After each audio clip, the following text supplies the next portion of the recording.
अभिषेक धाकड़, तुम्हारा ये वाला क्लास नहीं है, तुम्हारा तो दूसरी क्लास है अभिषेक, इसमें कैसे लॉगिन हुआ?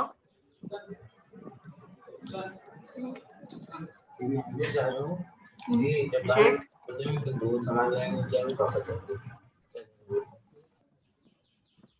अभिषेक धाकड़,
good morning students. We will just start in 2 minutes time. Let other people join. We will start in 2 minutes time.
All right. Okay, good morning. Let us start today's class. So this screen is visible to you and my voice is audible. If all is fine, we can start.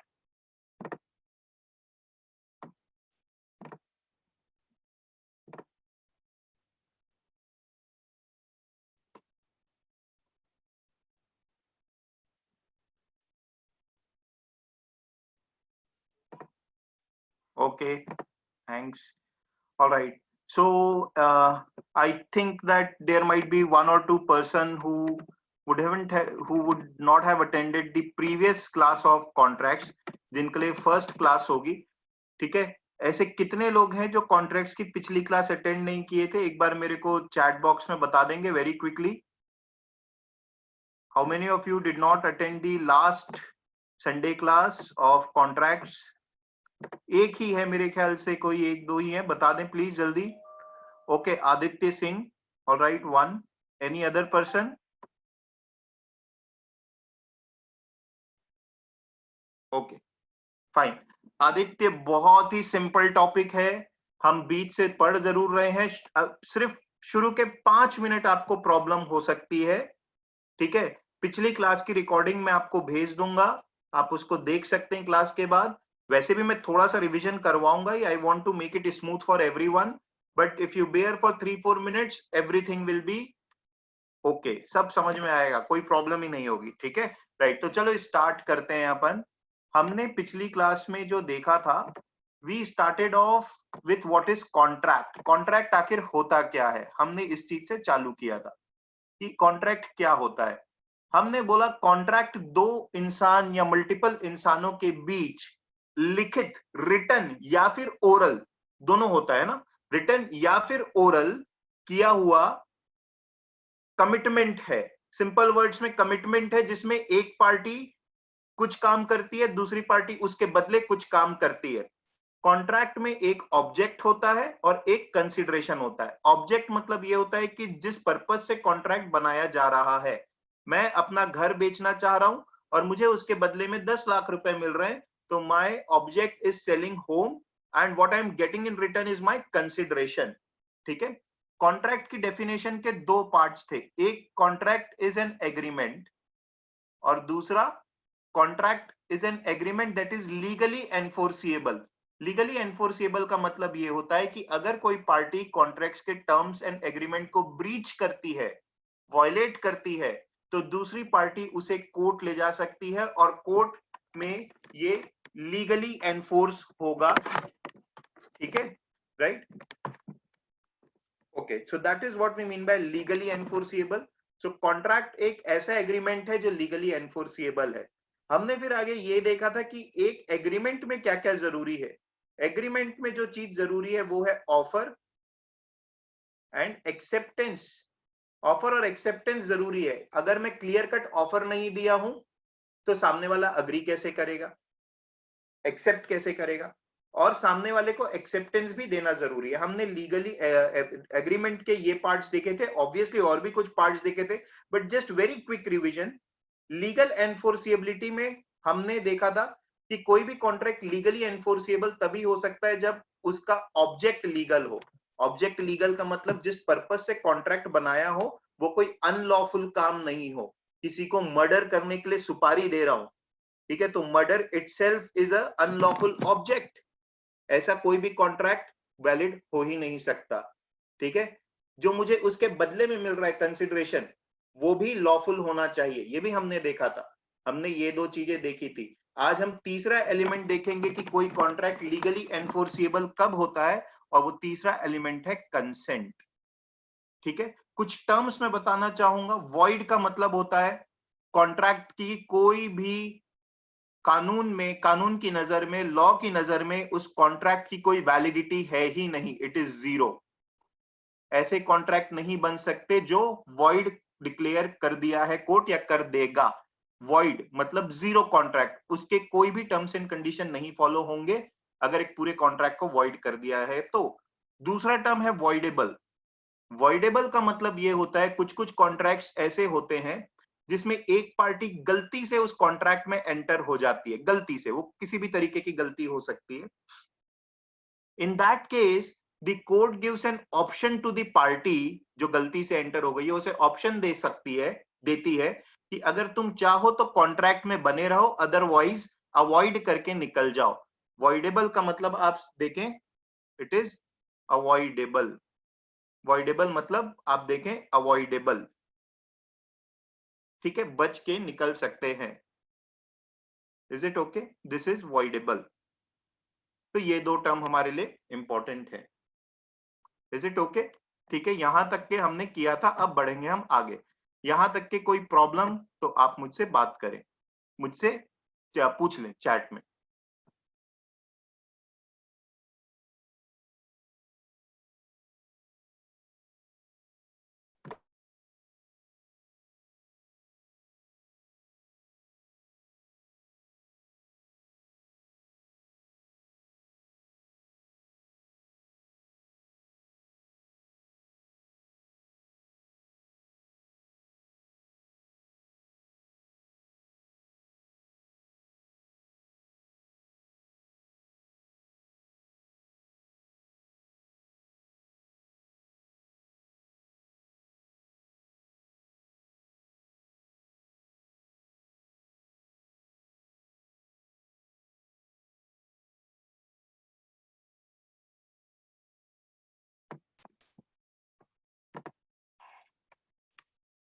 Okay, no problems. Okay, Samadrita, voidable अभी अपने को आगे और मैं समझाऊंगा, आपको समझ में आ जाएगा। अभी अपन उसको डिस्कस करने ही वाले हैं, ठीक है, और डिटेल में, तो वो समझ में आ जाएगा, ठीक है। ओके, अब अपन आगे बढ़ के देखते हैं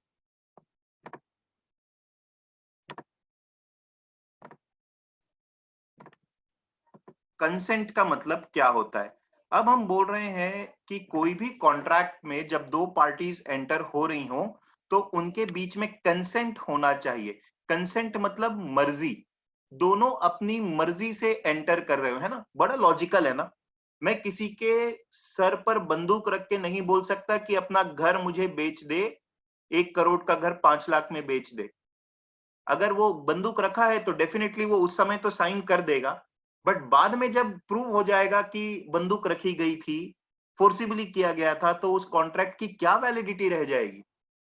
मैं धोखे से अगर किसी आदमी के साथ कॉन्ट्रैक्ट में एंटर कर गया, मैं ओरिजिनल अमिताभ बच्चन के साथ कॉन्ट्रैक्ट में एंटर करना चाहता था, बट उसके डुप्लीकेट को अमिताभ बच्चन समझ के कॉन्ट्रैक्ट साइन कर लिया मूवी के लिए, तो उसकी क्या वैलिडिटी रह जाएगी। तो all these things are important to understand, and this all thing come under consent. तो कॉन्ट्रैक्ट में जब दो पार्टीज एंटर हो रही हो तो दोनों अपनी मर्जी से एंटर हो, ये बहुत इंपॉर्टेंट है। इस चीज को हम जनरली बोलते हैं कंसेंसस एड इडम। कंसेंसस का मतलब क्या होता है? कंसेंट, कंसेंसस, सेम दिमाग से।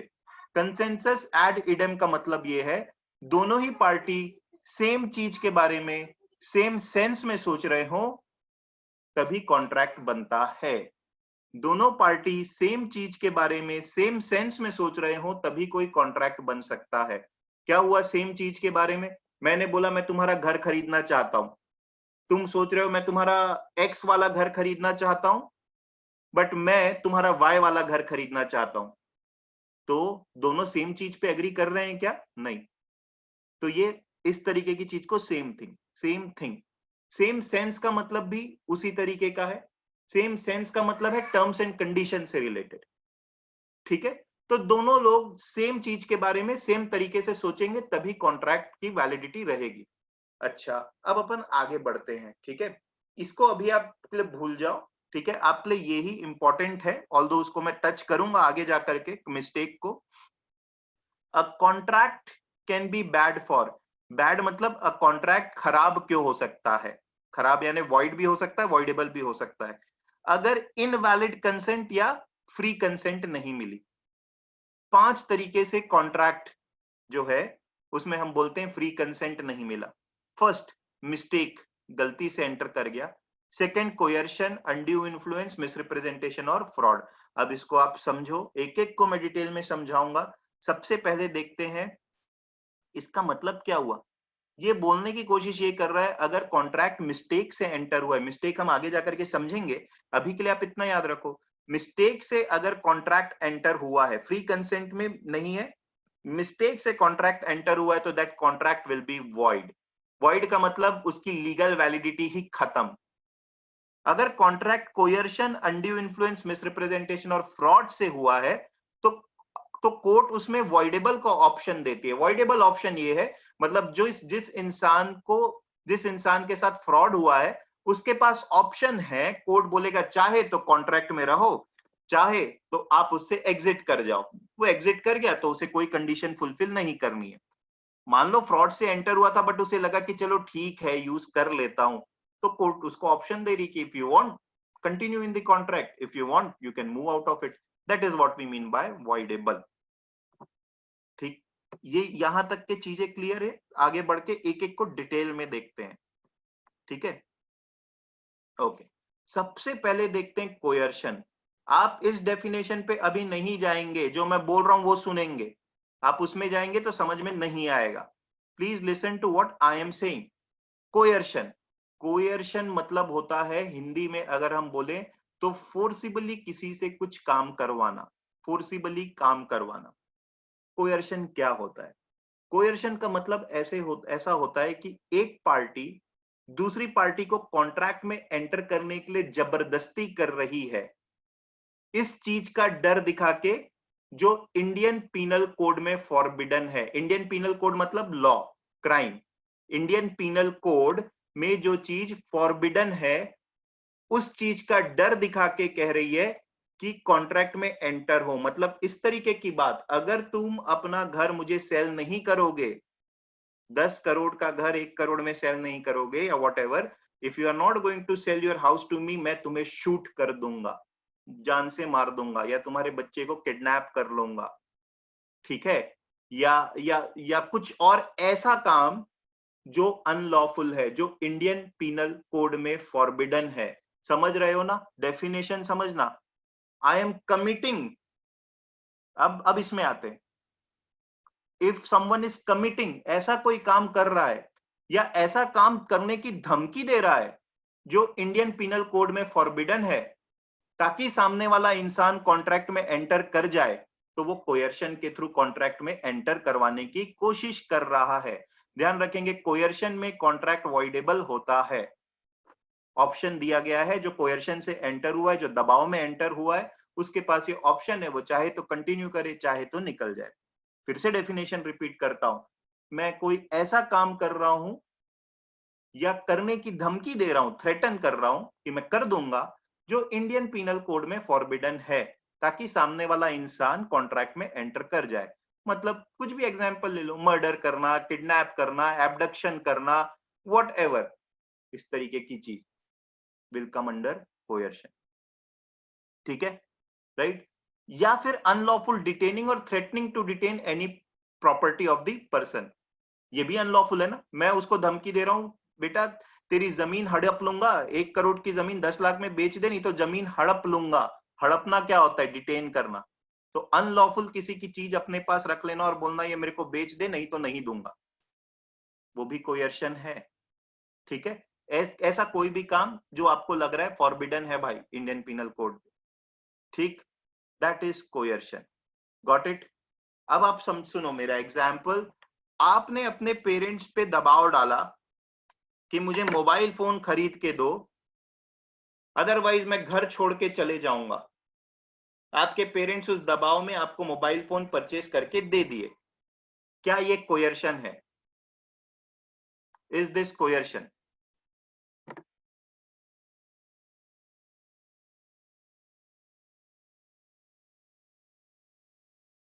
Abhigyan, Peter, you have raised your hand. Is there some problem?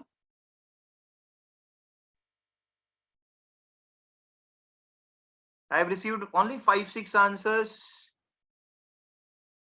I have received only 5-6 answers. Okay, okay,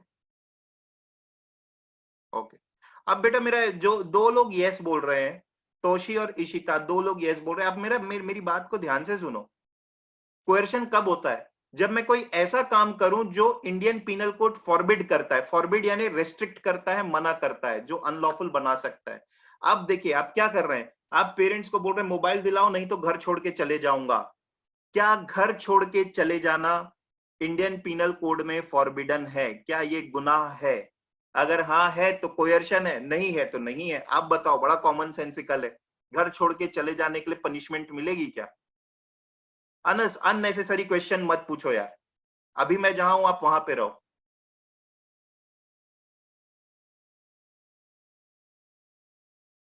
या इशिता एंड या इशिता का आंसर आ गया नो, घर छोड़ के जाना नहीं है ना। ओके, एक किसी और ने बोला था तोशी। तोशी नहीं है ना, तो बस फिर ये कोयर्शन नहीं है। अरे कुछ और होगा, वो आगे आके देखेंगे। वो कुछ और होगा, वो आगे आके देखेंगे। ये कोयर्शन नहीं है, सिंपल सी बात। ठीक, इज इट ओके? तो हमेशा ये देखना। अच्छा, ऐसा कुछ बोलना कि मोबाइल दिलाओ अदरवाइज मैं सुसाइड कर लूंगा, will be coercion. Why? Because suicide is prohibited by Indian Penal Code, isn't it? Suicide is prohibited. Attempt to suicide is a crime. Suicide is prohibited. उसकी धमकी देना will come under coercion. ठीक है? Okay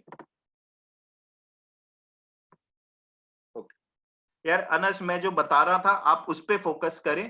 prejudice of any person मतलब उसकी किसी और चीज को रखना, बायस। ठीक है, ऑलराइट। आप अब एग्जाम्पल्स पढ़ते जाएं, देखते हैं कौन सी चीज कोयर्शन है। A threatens to commit suicide if B his father does not give him his property. Is this coercion? ये तो अभी बताया ही है मैंने। Yes, this is coercion. ठीक है। B, example 2. Example 2. Is this coercion? पढ़ो तो। Very simple. Yes, this is also coercion. Third,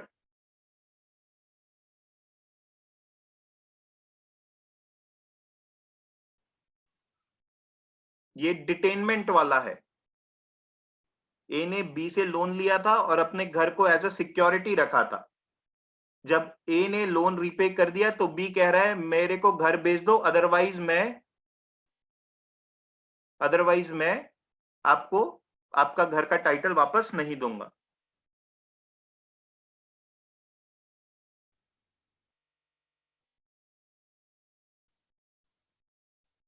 ठीक, तो दिस इज एक मिनट। पहले ऊर्जा, आप इतनी टेक्निकलिटीज में क्यों जा रहे हो? वो टाइपिंग मिस्टेक होगा जब सबने आंसर यस बोल दिया। देखो, मैं किसी को भी मारने की कोई धमकी दूं वो कोयर्शन ही है। ए अपनी वाइफ को मार रहा है या बी की वाइफ को मार रहा है, the thing is it is forbidden by Indian penal code. That was quite irrelevant objection to raise. ठीक है, because killing someone, shooting someone is any which way forbidden. ठीक, नाउ एग्जाम्पल नंबर 3। कुछ लोग no बोल रहे हैं, उनको ये बात समझ में नहीं आई शायद। बेटा एग्जाम्पल समझो थर्ड। आप थर्ड एग्जाम्पल समझो। मेरे पास किसी ने लोन रखा है, लोन लिया है। मैंने लोन में उसके घर को अपने पास गिरवी रखा है। गिरवी वर्ड जो यूज करते हैं हम सिनेमा में देखते हैं, जो भी, तो that is called as somebody has left the title deed। उसे टाइटल डीड बोलते हैं। घर की टाइटल उसके पास एज अ सिक्योरिटी रख दी है। जब लोन रीपे कर दिया तो सामने वाले को मैं बोल रहा हूं कि मैं टाइटल नहीं दूंगा, मैं जो घर के कागजात है वो तुझे नहीं दूंगा, घर मेरे को बेच, मैं रिलीज नहीं करूंगा। तो क्या ये कोयर्शन है या नहीं है? ये तो मैं आपको बताया हूं ना। Detainment of someone's property is coercion, right? तो नो क्यों बोल रहे हैं लोग? ये भी कोयर्शन है। This is coercion. किसी का सामान अपने पास जबरदस्ती रख रहा हूं और बोल रहा हूं रिलीज नहीं करूंगा। This is called as detainment of property. Is this clear? Clear coercion? Yes, no, everybody?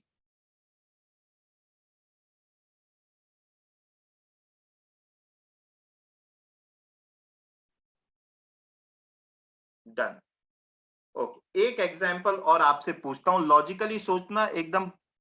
ठीक है, मैं किसी पर्सन को धमकी दे रहा हूं या बोल रहा हूं कि अगर उसने अपना घर मुझे सेल नहीं किया तो मैं उसके खिलाफ पुलिस में कंप्लेन कर दूंगा कि उसने चोरी की थी 1 साल पहले, मैं एक इंसान को धमकी दे रहा हूं कि अगर वो मेरे को अपना घर सेल नहीं किया तो मैं उसकी कंप्लेंट पुलिस में करूंगा कि उसने 1 साल पहले चोरी की थी। Is this कोयर्शन?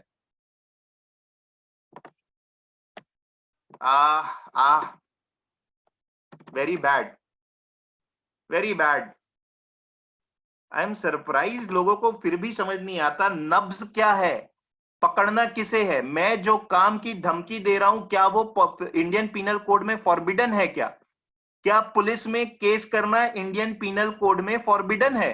अगर ऐसा होगा तो पुलिस के पास कोई केस ही क्यों करेगा? Very logical thing. आप लोग मतलब बिना सोचे आंसर कर रहे हो। जस्ट अंडरस्टैंड, मैं तो हिंदी में बोल रहा हूं, इंग्लिश में भी नहीं बोल रहा हूं। इट्स सो इलॉजिकल ना। मैं बोल रहा हूं, मैं किसी को धमकी दे रहा हूं कि अगर उसने मेरे को घर नहीं बेचा तो मैं उसकी कंप्लेंट पुलिस के पास करूंगा कि उसने पिछले साल चोरी की थी।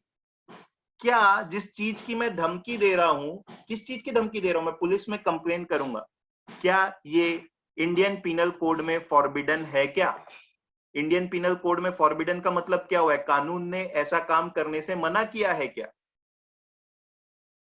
आप खुद बताइए मुझे। अगर ये काम करने में मना होगा तो कोई केस ही फाइल नहीं करेगा, पुलिस के पास कुछ होगा ही नहीं, मर्डर हो जाएगा, किडनैपिंग हो जाएगी, किसी का कुछ नहीं होगा, बिकॉज पुलिस में केस फाइल नहीं होगा।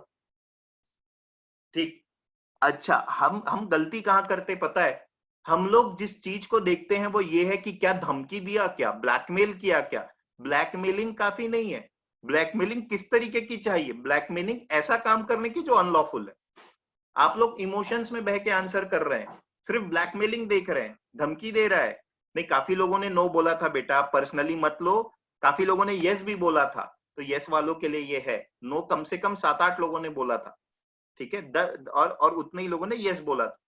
तो जो लोग यस बोले थे उस गलती को पकड़े। ब्लैकमेलिंग नहीं देखना है, किस चीज की हो रही है वो देखना है, that is more important.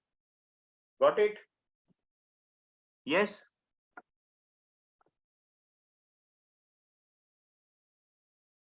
Is it okay now? ठीक है, तो ये क्लियर हुआ सबको? तोशी, आदित्य सिंह, तुम लोगों को क्लियर है क्या? तुम लोग फर्स्ट टाइम अटेंड कर रहे हो, ये वाला पार्ट तो क्लियर होगा जो मेरा सुन रहे हो आज। Very good.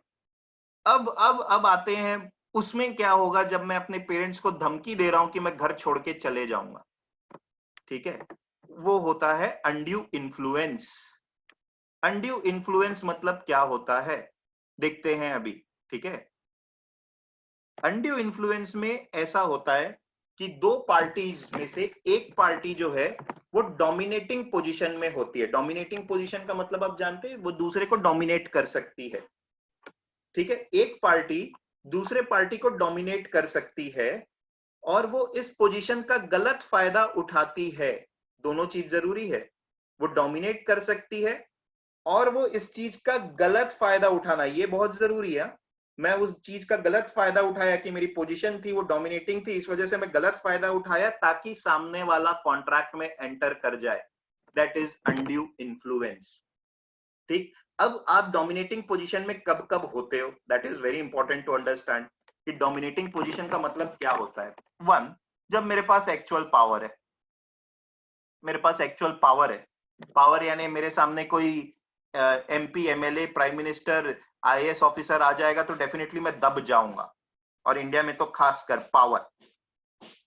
मेरे पास एक्चुअल पावर है क्योंकि अथॉरिटी से मुझे पावर मिला हुआ है, और उस पावर का अनफेयर इस्तेमाल करके मैं आपको कॉन्ट्रैक्ट में एंटर करा रहा हूं, वो हो सकता है।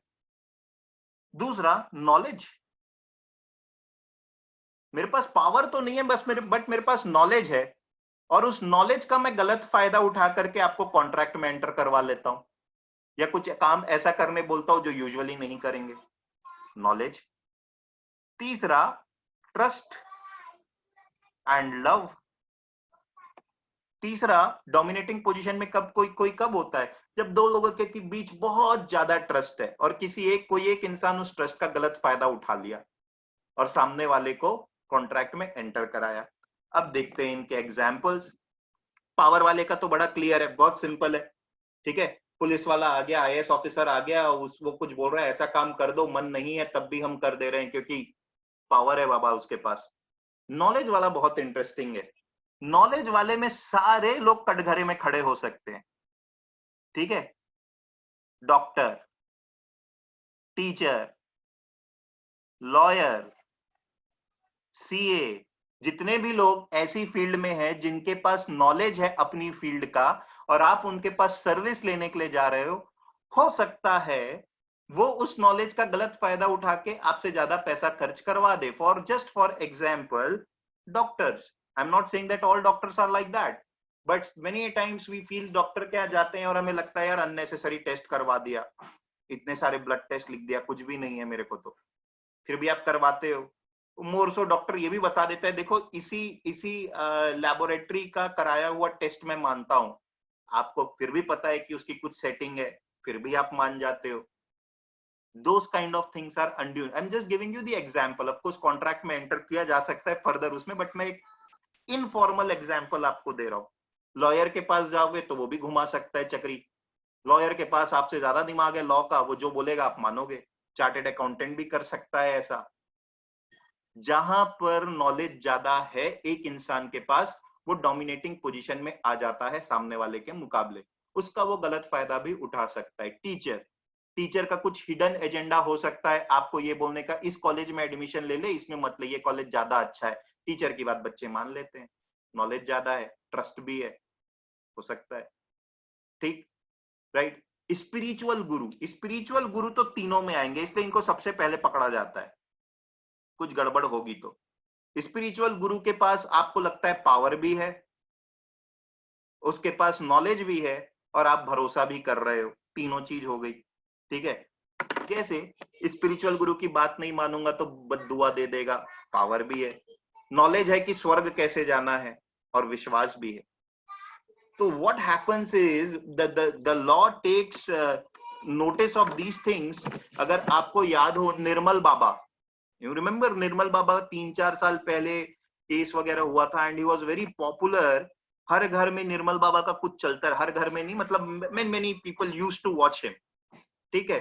निर्मल बाबा हुए, आसाराम बापू, इन सबके अगेंस्ट केस चला है फॉर अलग अलग reason.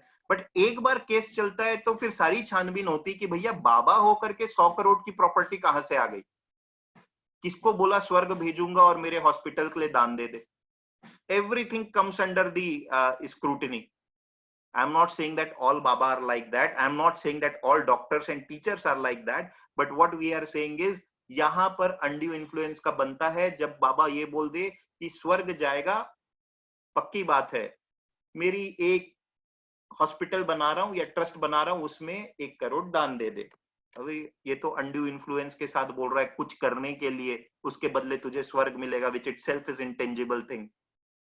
We don't know whether swarg exists or not. Undue influence, possible. We are not saying that everybody is of bad mindset, but in every profession it is possible.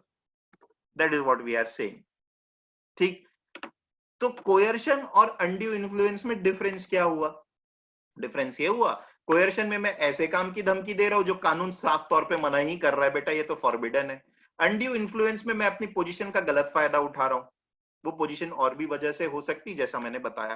Trust का भी example देता हूं मैं, trust का example देता हूं। आप अपने घर वालों पर ट्रस्ट करते हैं, फ्रेंड्स पे ट्रस्ट करते हैं, एक फ्रेंड ने उसी ट्रस्ट का गलत फायदा उठा करके ऐसा कुछ कॉन्ट्रैक्ट बना लिया जो उसके लिए फायदेमंद हुआ और आपके लिए नुकसान वाला हो, जानबूझकर ऐसा किया, उस ट्रस्ट का फायदा उठा करके, ठीक है। So if you are following, I don't know, ये सुशांत सिंह राजपूत वाला केस तो इतना ज्यादा मूवी, ये टीवी और न्यूज चैनल में आ रहा है, and they have now started interrogating Riya Chakravarti in that case. We are not criminalizing anybody, है ना, हम किसी पे भी जजमेंट पास नहीं कर रहे हैं कि कौन सही है कौन गलत है, but what seems to police is that वो ट्रस्ट वाले फैक्टर में शायद कुछ पैसों का इधर उधर रिया चक्रवर्ती ने करवाया होगा। It seems like that, although we are not accusing anyone, we are no one to accuse. Let the people on Facebook and Instagram do it, ठीक है, not inside the classes, but that looks like a possibility that police उसी चीज को check कर रही है, out of trust ऐसा होता है। तो ये बहुत इंटरेस्टिंग है, अनड्यू इन्फ्लुएंस में बहुत सारी चीजें आ जाती है। but I hope you got the difference between undue influence and coercion.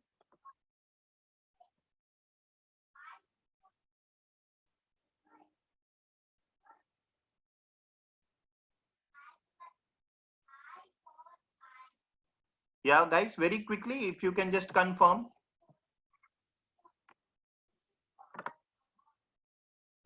Yeah, okay.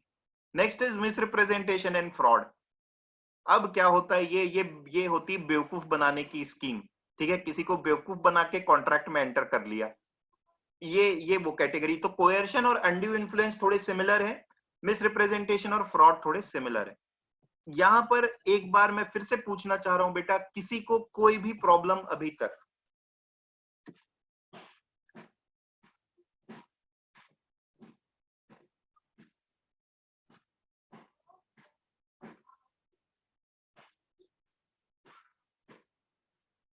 I have received only 4 no, तो बाकी 25 लोगों को है क्या? ओके, क्या प्रॉब्लम है ऊर्जा आपको अनड्यू इन्फ्लुएंस में? जबरदस्ती की कहानी नहीं सोचोगे आप। अगर आप जबरदस्ती की कहानी सोचोगे तो मेरे पास कोई जवाब नहीं है। जितना मैंने बताया उसमें कोई प्रॉब्लम है तो आप टाइप कर दो।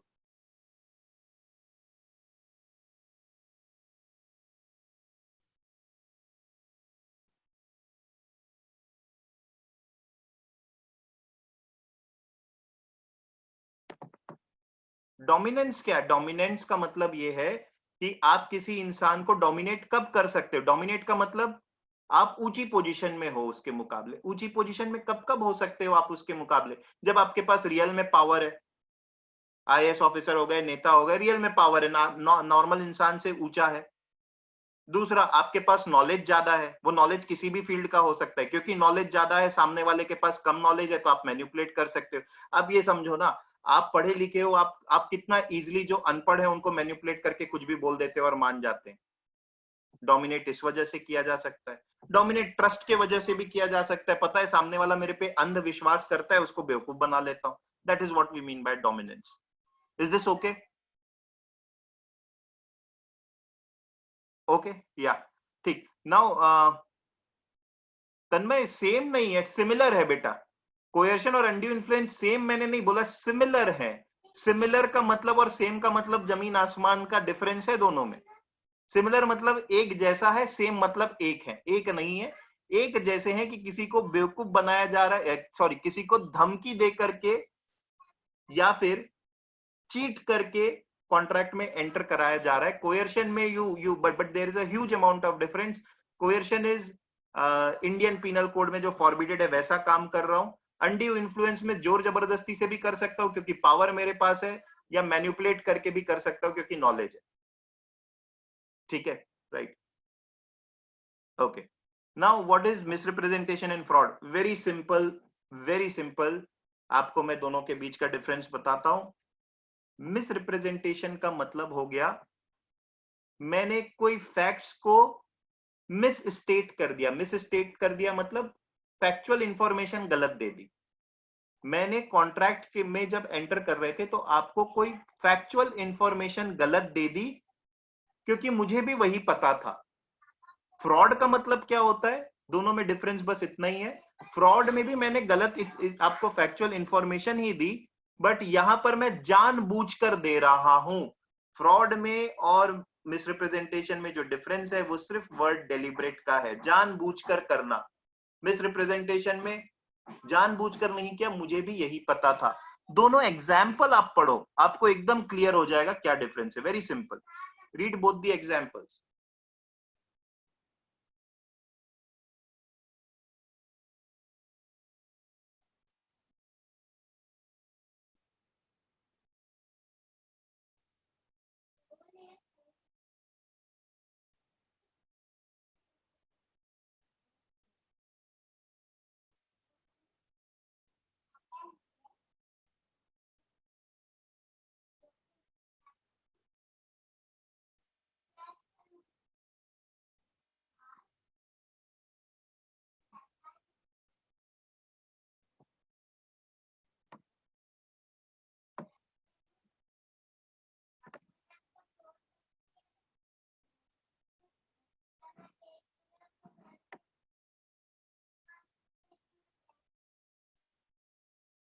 या पढ़ा, दोनों एग्जाम्पल क्लियर हो गया होगा आई होप।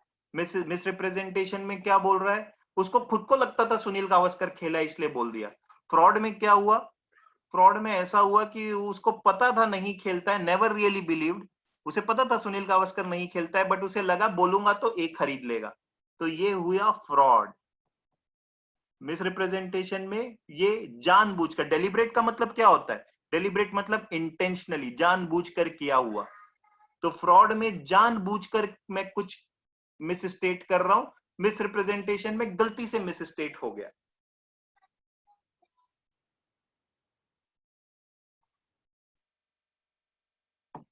तो very quickly tell me if there is any problem in this.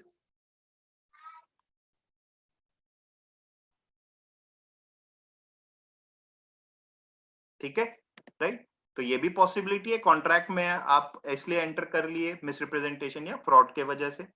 ठीक है, दोनों के बीच कभी भी डिफरेंस समझना है तो यही समझना कि जानबूझकर किया है तो फ्रॉड है, अगर उससे गलती से हो गया है तो मिस रिप्रेजेंटेशन है। तो बस यही वाला एंगल हमें देखना रहेगा। ठीक है, वैसे भी क्वेश्चन में हमेशा दिया होगा क्या अप्लाई करना है। ठीक, तो can I move ahead, very few people are responding today. Rudransh बहुत, कौन कौन नहीं कर रहा है मैं देखूं। Aryan Jain,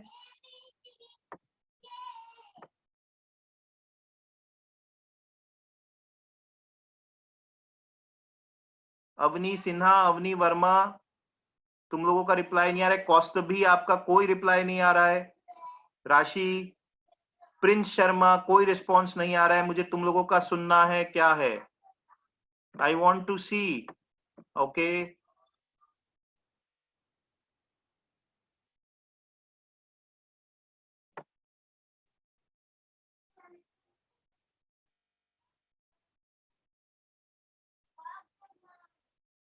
I think these people are not listening me.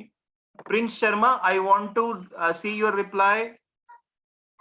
Okay, Rudransh, you are there. Prince, okay, you are there. Who else?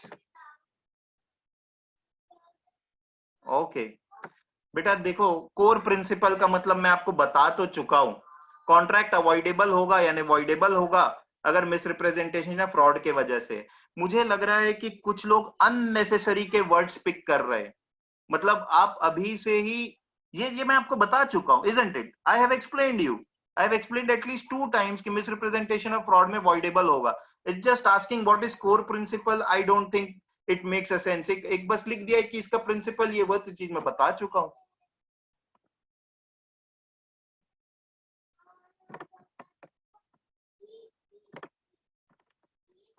Okay, mistake, mistake का मतलब हो गया गलती, गलती से कॉन्ट्रैक्ट में एंटर कर गया। where both the parties to an agreement are under a mistake as to matter of fact essential to the agreement। इसको हम समझ रहे हैं सिंपल वर्ड्स में। बोलने का बात यह है कि अगर दोनों पार्टीज कॉन्ट्रैक्ट में एंटर हो रहे हैं, बट उनको उनको जो कॉन्ट्रैक्ट के लिए एसेंशियल चीज है उसके बारे में गलत इंफॉर्मेशन है, इंफॉर्मेशन यानी फैक्चुअल इंफॉर्मेशन नहीं बोल रहे हैं, आगे देखते हैं क्या क्या चीजों में मिस्टेक होता है। ठीक है, तो उन कॉन्ट्रैक्ट्स को हम मिस्टेक बोलते हैं। अभी अभी हम इस स्लाइड में ये समझे, mistake of fact is allowed, mistake of law is not allowed. इसको बोलने का मतलब क्या है, अगर एक कानून बना दिया गया है, ठीक है, आप उस कानून के विपरीत कॉन्ट्रैक्ट में एंटर कर रहे हो किसी के खिलाफ, विपरीत का मतलब अनलॉफुल नहीं बोल रहा हूं, कानून बना दिया गया है और आप उस कानून के विपरीत कॉन्ट्रैक्ट में एंटर कर रहे हो और बाद में कोर्ट में ये बोल रहे हो अच्छा मुझे तो पता ही नहीं था ये कानून है, कोर्ट आपकी बात सुनेगा क्या? आप इसको ऐसा समझो, ये रूल बना दिया गया है कि मास्क पहन के ही बाहर निकलना, नहीं तो 100 रुपए फाइन होगा। आपने मास्क नहीं पहना क्योंकि आपको पता नहीं था, पुलिस वाला रोका, आप बोले अरे सर मुझे तो पता ही नहीं था मास्क पहनना है, मत लो मेरे से फाइन। वो मानेगा इस बात को? क्या वो इस बात को मानेगा? उस चीज को ही बोल रहे हैं कि भैया लॉ के बारे में मिस्टेक है तो कोई एक्सक्यूज नहीं है कॉन्ट्रैक्ट में। ठीक है, mistake of law is not allowed, वो इस बात को नहीं मानेगा। कानून नहीं पता था वो तेरी प्रॉब्लम है, ये सरकार का काम नहीं कि घर घर आके कानून बताए। ठीक है, mistake of fact is allowed, mistake of fact क्या होता है वो अब हम आगे देखेंगे, ठीक, राइट। तो मिस्टेक का मतलब होता है फैक्चुअल चीजों में मेरे से मिस्टेक हो गई तो कॉन्ट्रैक्ट वॉइड हो जाएगा। लेकिन मैं बोल रहा हूं मुझे लॉ ही नहीं पता था, कॉन्ट्रैक्ट वॉइड कर दो, वो नहीं होने वाला। लॉ पता होना आपकी जिम्मेदारी थी if you are entering into a contract. Okay. Mistake of fact कब हो सकता है? जैसा मैंने बताया था, मैं ओरिजिनल अमिताभ बच्चन के साथ कॉन्ट्रैक्ट में एंटर करना चाहता था बट उसके डुप्लीकेट के साथ हो गया, यानी आइडेंटिटी ऑफ द पार्टीज के केस में हो सकता है।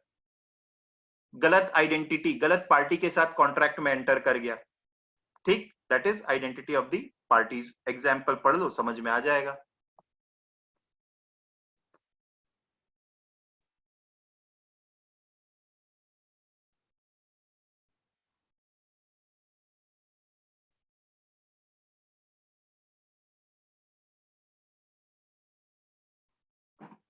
ठीक है। दूसरा, mistake as to subject, substance of subject matter. ठीक है, यानी मैं जिस चीज के लिए कॉन्ट्रैक्ट में एंटर हो रहा था उसी को लेकर के मुझे कुछ गलत इंफॉर्मेशन थी।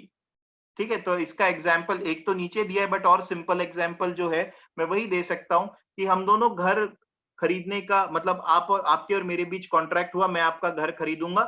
मेरे दिमाग में था एक्स वाला घर खरीद रहा हूं, आपके दिमाग में था वाई वाला घर बेच रहे हो। तो जो substance of of subject matter है जिस वजह से कॉन्ट्रैक्ट हो रहा है उसी को लेकर के गड़बड़ हो गई, तो जाहिर सी बात है ये भी कॉन्ट्रैक्ट वॉइड हो जाएगा, इसकी कोई वैल्यू नहीं रहेगी। ठीक है, यहाँ पे एक और उसी तरीके का कुछ अलग एग्जाम्पल दिया है। A wanted to sell his plot of land to B, a contract was entered into. दोनों ने कॉन्ट्रैक्ट किया बट उसी समय ऐसा हुआ कि गवर्नमेंट ने उस लैंड को एक्वायर कर लिया। अब गवर्नमेंट ने लैंड एक्वायर कर लिया तो भैया मेरा तो जो सब्जेक्ट था जिसके वजह से कॉन्ट्रैक्ट हो रहा है वही वैलिड नहीं है, तो कॉन्ट्रैक्ट कैसे वैलिड होगा? ठीक, so this is called as mistake as to substance of subject matter. So these kind of mistakes can are makes the contract void. These kind of mistakes make the contract void, not the mistake of law. ठीक है, is it okay? Last जो part हमारा होना चाहिए contract में legal enforceability के लिए, दोनों पार्टीज जो कॉन्ट्रैक्ट में एंटर कर रही हैं वो कॉम्पिटेंट होना चाहिए। वो कॉम्पिटेंट होना चाहिए। कॉम्पिटेंट का मतलब है दोनों केपेबल होना चाहिए। ठीक है, तो हमेशा ही, अब ये क्या बोल रहा है, all parties are competent to contract subject to few exceptions. Generally सभी को कॉम्पिटेंट माना गया, ये कुछ एक्सेप्शंस है।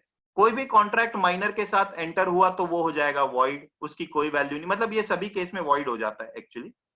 कोई भी कॉन्ट्रैक्ट अगर मैं एक माइनर के साथ 18 ईयर्स से कम एज है उसके साथ एंटर किया तो वो कॉन्ट्रैक्ट वॉइड हो जाता है। कोई भी कॉन्ट्रैक्ट में अनसाउंड माइंड के इंसान के साथ एंटर किया, अनसाउंड माइंड मतलब insane person,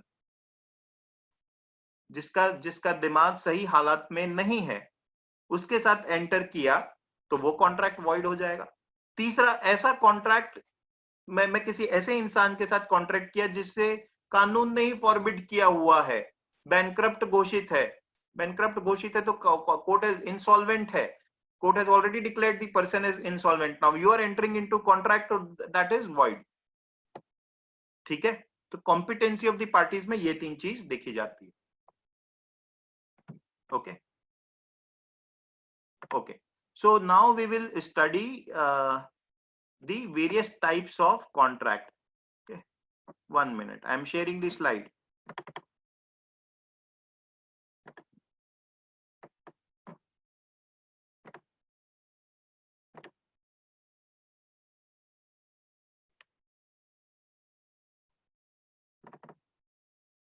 yeah, is this visible to you? Okay, now before we start, okay, just we will take 2-3 minutes time to understand if there is any doubt। आपको कुछ है तो पूछ लीजिए मुझसे, अभी तक के जो हमने किया है उसमें। मनगढ़ंत कहानियां बना के नहीं पूछेंगे, कॉन्सेप्ट में डाउट है वो पूछेंगे।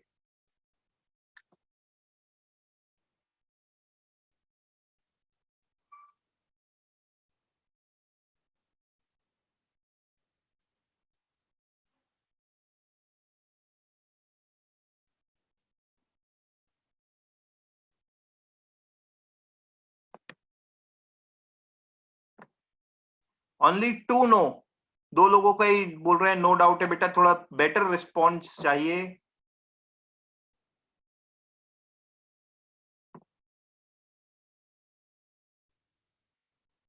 बेटर।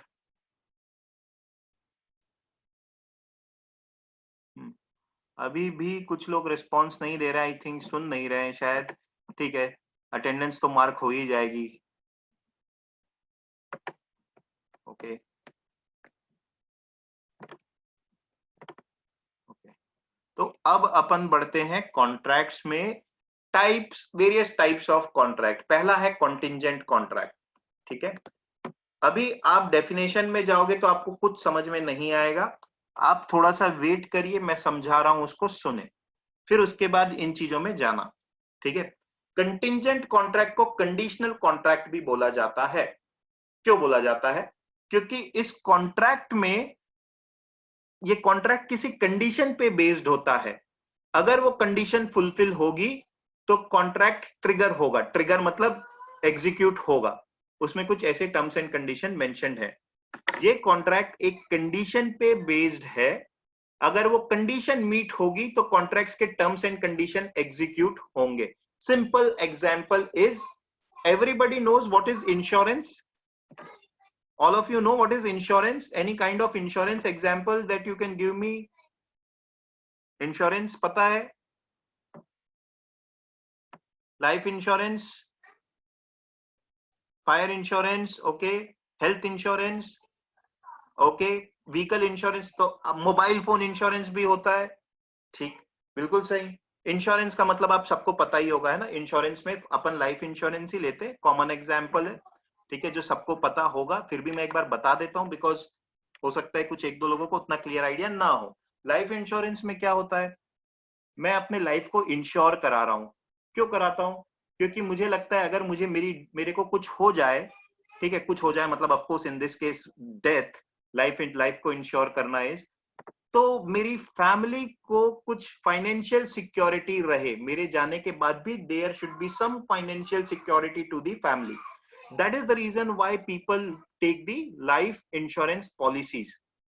तो if somebody takes a life insurance policy of say rupees 1 crore, ठीक है, of life insurance policy of rupees 1 crore, sorry, what does it mean is that if the person dies, the family will receive this rupees 1 crore. So अगर मैंने LIC से policy ली है, life India corporation से मैंने policy ली है 1 करोड़ की, ठीक है, तो उसका ये मतलब होता है if अगर डेथ हो जाए तो the family will receive 1 crore rupees. But for this, इस 1 करोड़ को पाने के लिए जब तक मैं जिंदा हूं तो every year I pay some premium. This is how policy works. तो कोई भी इंश्योरेंस पॉलिसी लेना है, जैसे मोबाइल फोन हम महंगा खरीदते हैं, एप्पल का खरीदा 90,000 1 लाख का मोबाइल फोन, 5,000 रुपए एक्स्ट्रा दे देते हैं कि भैया इंश्योर कर ले, कुछ टूट गया तो एक्सचेंज हो जाएगा। तो that 5,000 is premium and what you get is the insurance of something. तो कंटिंजेंट कॉन्ट्रैक्ट जो है उसका एग्जाम्पल है ऑल काइंड ऑफ इंश्योरेंस। अब देखते हैं क्यों। मैं जाता हूं वापस डेफिनेशन में फिट करता हूं। कंटिंजेंट कॉन्ट्रैक्ट कंडीशनल कॉन्ट्रैक्ट होते हैं जो किसी कंडीशन पे बेस्ड होते हैं। तो जी हाँ, लाइफ इंश्योरेंस भी एक कंडीशन में बेस्ड है। आपको 1 करोड़ रुपए कब मिलेंगे? In the case of death. तो in the case of death, condition is the case of death. Death हो जाएगी तो जो टर्म्स एंड कंडीशन है कि आपको 1 करोड़ रुपए मिलेंगे, वो मिल जाएंगे, वो आपको मिल जाएंगे। Family will be secured. So every kind of insurance is a contingent contract because it depends on happening or non-happening of a future event. Now that is what our definition looks like. A contingent contract is a contract that depends on some event, some future event, and the future event may happen or may not happen. ठीक है, ठीक, right? So this is contingent contract. तो क्या क्या essential element है? सबसे पहला एक वैलिड कॉन्ट्रैक्ट होना चाहिए। वैलिड कॉन्ट्रैक्ट अभी हम पढ़े हैं। वैलिड कॉन्ट्रैक्ट का मतलब फ्री कंसेंट होना चाहिए, कॉम्पिटेंट पार्टीज के बीच होना चाहिए, ऑब्जेक्ट वैलिड होना चाहिए, वो सारी चीजें। सबसे पहला कॉन्ट्रैक्ट वैलिड होना चाहिए। दूसरा, the performance of contract must be conditional और dependent on the future event. Contract का परफॉर्मेंस जो है वो फ्यूचर के एक इवेंट पे डिपेंडेंट होना चाहिए, ठीक है, राइट। तीसरा पॉइंट, जो फ्यूचर इवेंट है वो अनसर्टन होना चाहिए। अनसर्टन का मतलब क्या है? उसकी जो प्रोबेबिलिटी है, उसकी जो प्रोबेबिलिटी है वो ना ही 0 होनी चाहिए ना ही 1 होना चाहिए, तभी तो इवेंट अनसर्टन होगा। मैं ऐसा बोल दूं कि कल if sun rises from the west tomorrow, I will give you 1 lakh rupees, otherwise you give me 1 lakh rupees. ये कैसा कॉन्ट्रैक्ट हुआ? प्रोबेबिलिटी 0 है, नहीं होने वाला, ठीक है। Probability 1, if sun rises from the east, ये कर लेंगे अगेन। तो अनसर्टेनिटी होनी चाहिए। अब डेथ के केस में of course one certainty is that everybody is going to die, but the uncertainty is that कि when, that nobody knows, so that makes it uncertain.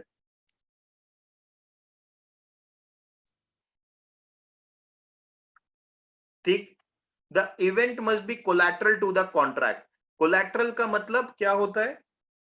It should support the contract. मतलब बात ये कि हम जो बोल रहे हैं 4 और सेकंड, एक एक जो है ये बोल रहे हैं कि एक कॉन्ट्रैक्ट जो जो इवेंट है वो कंडीशनल होना चाहिए। कंडीशनल का मतलब अनसर्टेन होना चाहिए, और वो जो इवेंट है वो कॉन्ट्रैक्ट में कोलैटरल के जैसा काम कर रहा हो। लोन्स में जैसे कोलैटरल होता है उसी तरीके से ये इवेंट एक सपोर्ट कर रहा हो कॉन्ट्रैक्ट को, कोई इधर उधर का इवेंट नहीं। मेन पर्पस जो है वो सपोर्ट होना चाहिए, ठीक है। वेरी सिंपल इंश्योरेंस का एग्जांपल हम लेकर के चलेंगे, क्लियर हो जाएगी सब चीजें। तो इंश्योरेंस के केस में, फॉर एग्जांपल हेल्थ इंश्योरेंस के केस में कोलेटरल क्या है? Collateral is hospitalisation. हॉस्पिटलाइज हो गए तो आपको मिलेगा। Contingent contract based on impossible event is void. ऐसा इवेंट जो इम्पॉसिबल टू हैपन है वो कभी कंटिंजेंट कॉन्ट्रैक्ट नहीं होगा,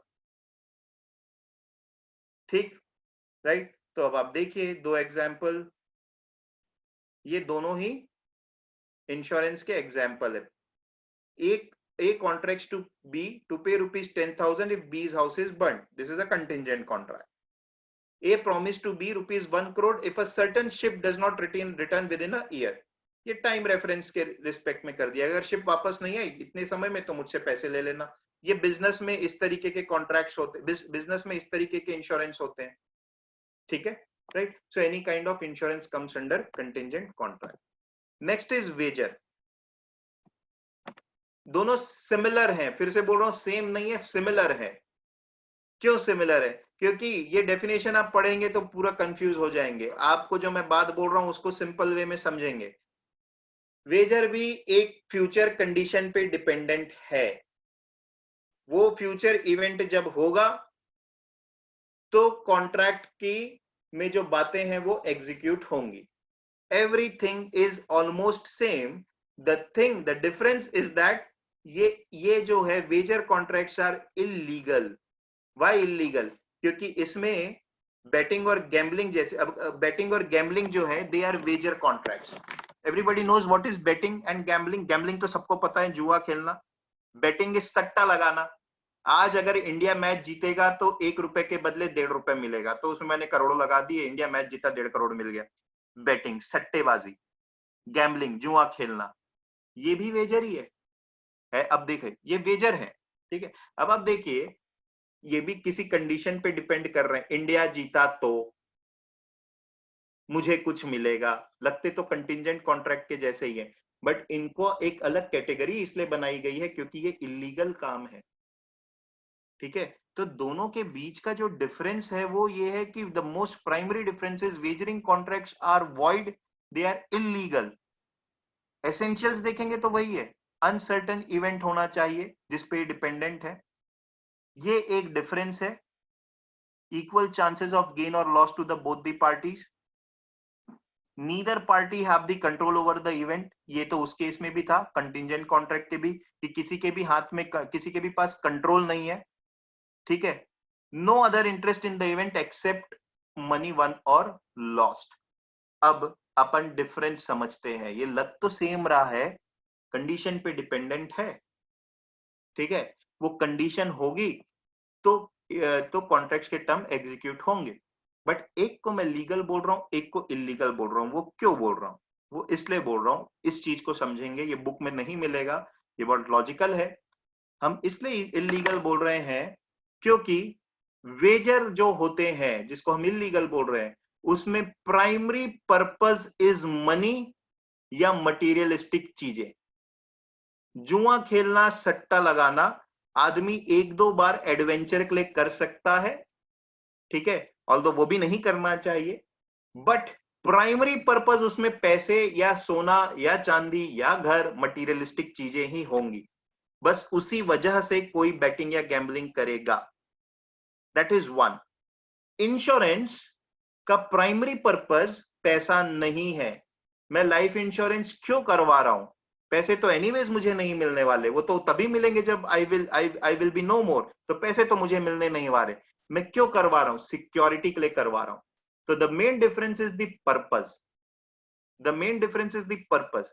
इसमें पर्पस अलग है, उसमें पर्पस सिक्योरिटी है, वेजर में अलग पर्पस है। Then the second big difference is, in wager somebody will lose and somebody will win. Let me put it this way, it's a zero sum game.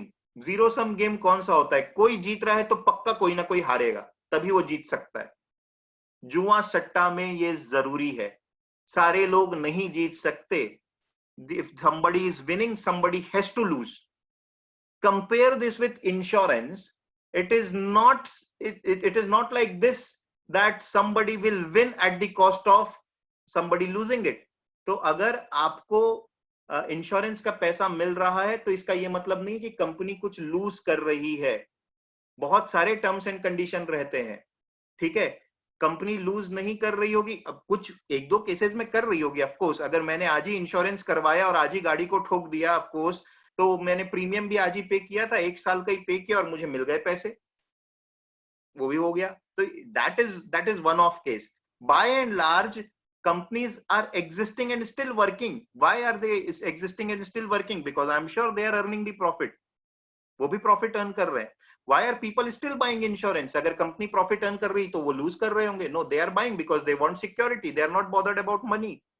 So even if they are losing money, they are winning the security, isn't it? So that's what makes the contingent contract lawful and wager unlawful. Remember, in India horse riding और उसमें पैसे लगाना, घुड़सवारी जो होती है, अगर आप देखेंगे तो Bombay, Bangalore, every big city has a race course, उसमें पैसे लगाना इज नॉट इलीगल। इसमें पैसे लगाना इज नॉट इलीगल, ठीक है, right? That doesn't come under wager. Okay, now ये समझ में आया हमको contingent and Vaser.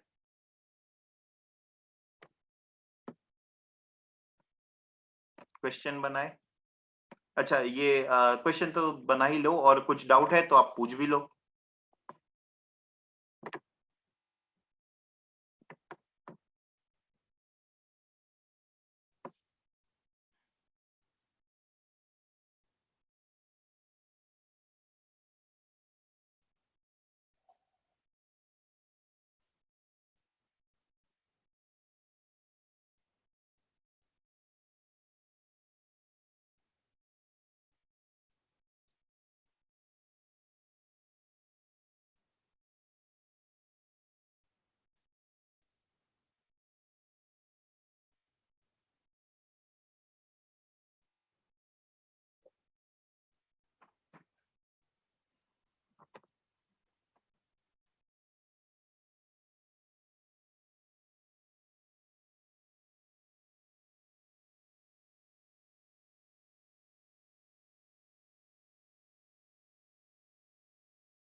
I have received 5 answers and all 5 are right. Okay. So many answers I have received, बस एक आंसर गलत आया है। Answer is B. It is a contingent contract. It is not a wagering contract.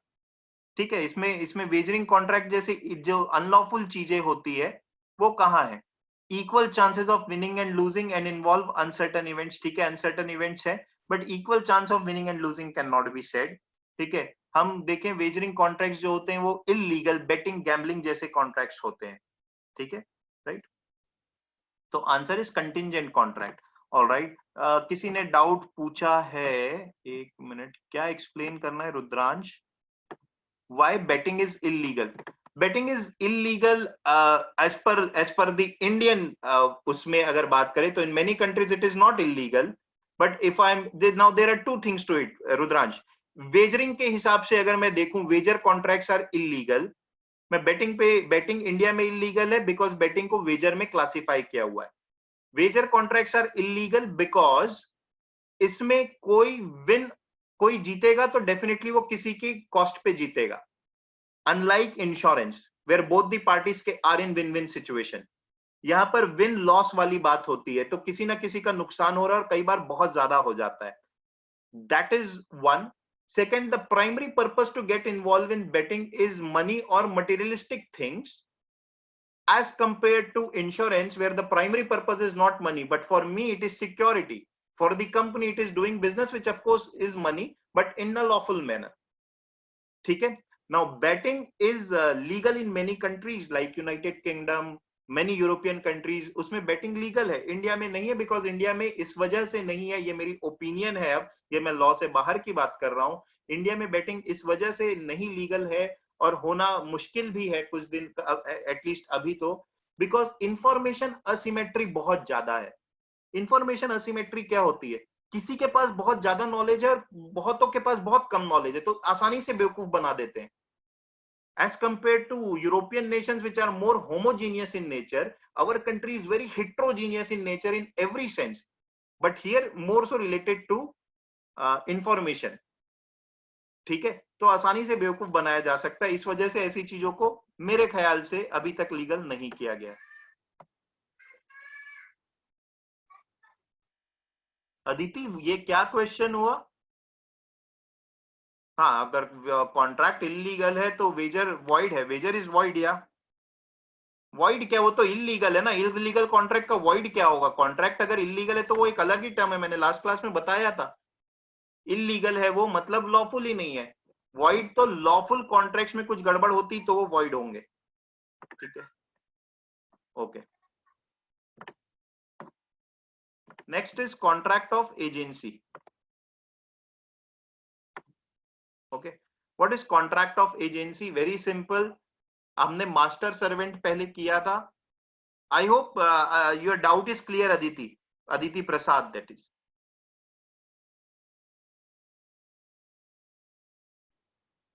Actually that is not a doubt anyways. ठीक है, या what is contract of agency? बहुत बहुत सिंपल है, प्रिंसिपल एजेंट रिलेशनशिप की बात कर रहे हैं, वही है कॉन्ट्रैक्ट ऑफ एजेंसी। क्या बोल रहा है? A person appointed to do any act for another or to represent another in the dealings with third person is an agent. मेरे को अपना घर सेल करना है, मैं एक एजेंट अपॉइंट कर देता हूं कि भैया तू ही सारी चीजें देख, अभी बाद में मैं आऊंगा। कस्टमर ढूंढना, उसको घर दिखाना, एंटर इनटू कॉन्ट्रैक्ट ऑन, मतलब नेगोशिएट करना, व्हाटएवर। सो उस आदमी को मैं एजेंट बोल रहा हूं, मैं प्रिंसिपल हूं। ठीक है, तो प्रिंसिपल एजेंट रिलेशनशिप यही है। ठीक है, if I appoint someone to do a particular act on my behalf, the person is called as agent, I am the principal. Now what is the rule? Rule is this, ये हम देख चुके हैं शायद, टॉर्च जो लोग किए थे वो तो देख ही चुके हैं। Contracts entered into through an agent and obligations arising from an act done by an agent may be enforced in the same manner and will have the same legal consequences as if the contract has been entered into an act done by principal in person। Simple words में ये बोल रहा है, मेरा agent contract मेरे behalf में कर रहा है, तो उस कॉन्ट्रैक्ट के जो भी प्रॉफिट्स होंगे वो मेरे हैं, इसी वजह से उस कॉन्ट्रैक्ट के जो भी ऑब्लिगेशंस होंगे, जो भी नुकसान होंगे, वो भी मेरे हैं। कोर्ट ये मानता है कि अगर एजेंट कॉन्ट्रैक्ट में एंटर कर रहा है तो वो सिर्फ प्रिंसिपल को रिप्रेजेंट कर रहा है, he is representing the principal. So all the obligations, all the terms and condition has to be ultimately fulfilled by the principal, यानी मुझे fulfill करना पड़ेगा. That is what it says. That is principal agent relationship का contract. ठीक है, तो मेरे और मेरे एजेंट के बीच में कॉन्ट्रैक्ट हुआ है, वो काम भले वो कर रहा है बट उसके ऑब्लिगेशंस मैं फुलफिल करूंगा.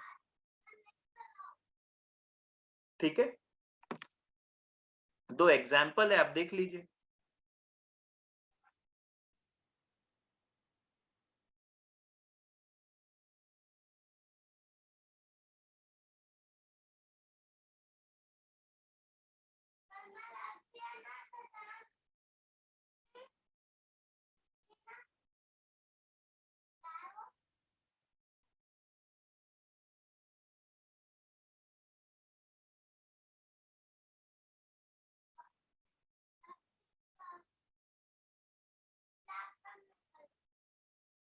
जी, मैं आगे बढ़ जाऊं. This I think is not very tricky.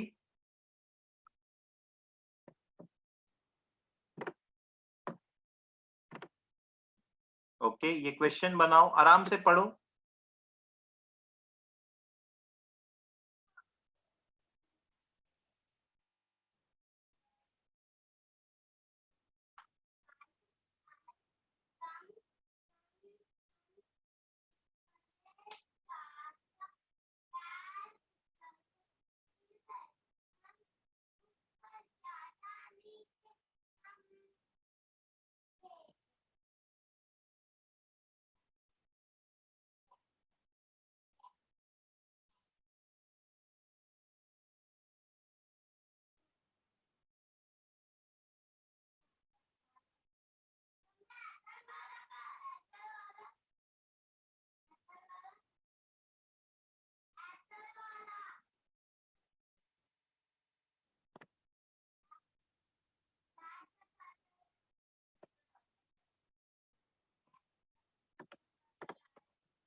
Okay, ठीक है, तो या correct answer is of course C, and almost all the people have answered C. Dixie will be liable since Probir was is agent. खत्म बात. क्या बोल रहा है प्रिंसिपल, क्या अप्लाई करने बोला है प्रिंसिपल? ये बोल रहा है कि कॉन्ट्रैक्ट अगर एजेंट ने एंटर किया है तो उसके वही कॉन्सिक्वेंसेज होंगे एज इफ कॉन्ट्रैक्ट खुद प्रिंसिपल ने एंटर किया है. ठीक, तो यहाँ पर डिक्सी प्रोबीर को हायर करता है अपने स्टोर के लिए गारमेंट्स खरीदने के लिए या रन करने के लिए. ठीक है, तो Probir is running the garment store, Dixie उसे हायर किया है. प्रोबीर मीना बाजार जाकर के कपड़े खरीदता है और वो ये नहीं बताता कि वो डिक्सी का एजेंट है. बट क्या हमारे प्रिंसिपल में बोला है क्या कि कम्युनिकेशन जरूरी है इस चीज का कि मैं किसका एजेंट हूं? वो बोलता है इस एड्रेस में भेज देना, पैसे मिल जाएंगे. तो वो एड्रेस में बिल भेज देता है, पैसे नहीं मिलते हैं, तो हु विल बी रिस्पॉन्सिबल? क्या बोला है हमारा प्रिंसिपल? प्रिंसिपल तो यही बोल रहा है ना कि एजेंट ने जो काम किया है ऐसा ट्रीट किया जाएगा एज इफ खुद प्रिंसिपल ने किया है. Liable person will be Dixie. ठीक है, right.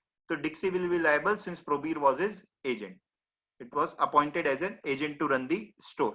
So whatever profit comes, it will be Dixie's. Whatever loss accrues, it will be Dixie's. Okay.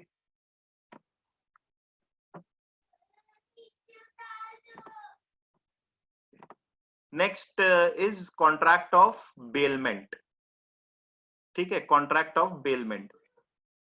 अब ये क्या होता है? ये हम डे टू डे लाइफ में करते हैं, वो सारे कॉन्ट्रैक्ट्स हैं. ठीक है, एग्जाम्पल देता हूं.